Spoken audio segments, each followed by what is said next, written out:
Hello friends, in the series on income tax cases, today we will discuss a case in which addition was made by the assessing officer for some unsecured loans on the basis of some statements which were given by the directors of the company in a survey that the company has received unsecured loans in lieu of accommodation entries, but later on those statements were retracted.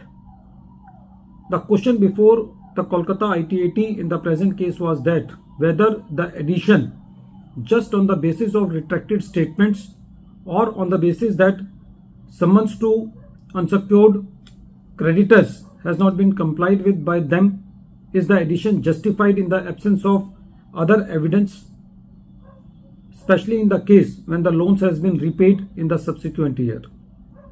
This issue has been taken up by the Kolkata ITAT in the case of Deputy Commissioner of Income Tax versus Privy Exports Private Limited, and this case is reported in 127 ITR Tribunal, short notes 81, and the date of the judgment is 28th October 2025. The present case relates to the assessment year 17-18. In the present case, the assessee is a trader in jute products and other items, and the assessee has filed his return of income. There was a survey under section 133A on company, on the directors and some key personnel. In that survey, the statement was given by the directors that the company has received some unsecured loans in the form of accommodation entries. But later on, the statements were retracted on the ground that these statements were taken in duress or some pressure by the survey team. When the assessing officer was completing the assessment, it was the allegation of the assessing officer that the directors of the company are not able to substantiate the retraction of the statement. The assessing officer has conducted inquiry under section 131, and in that inquiry under section 131, the unsecured creditors have not complied with.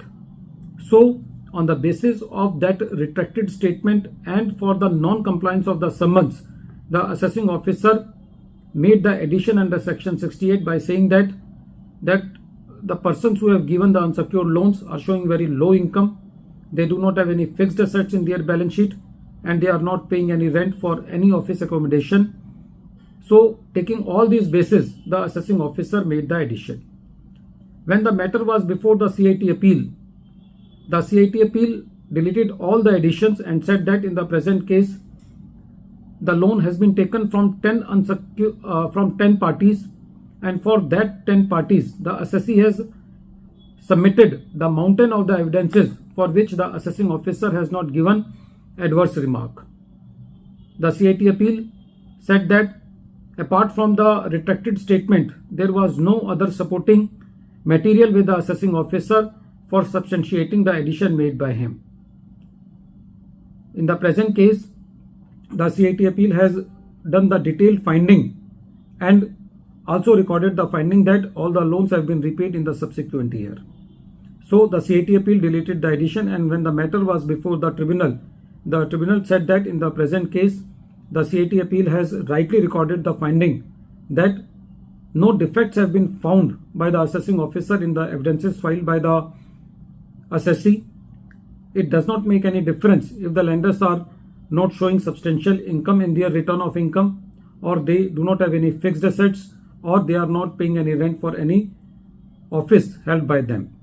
The tribunal said that in the present case, the assessing officer has lost complete sight of the fact that the lender companies do have sufficient amount in their capital and reserves which substantiate their credit worthiness.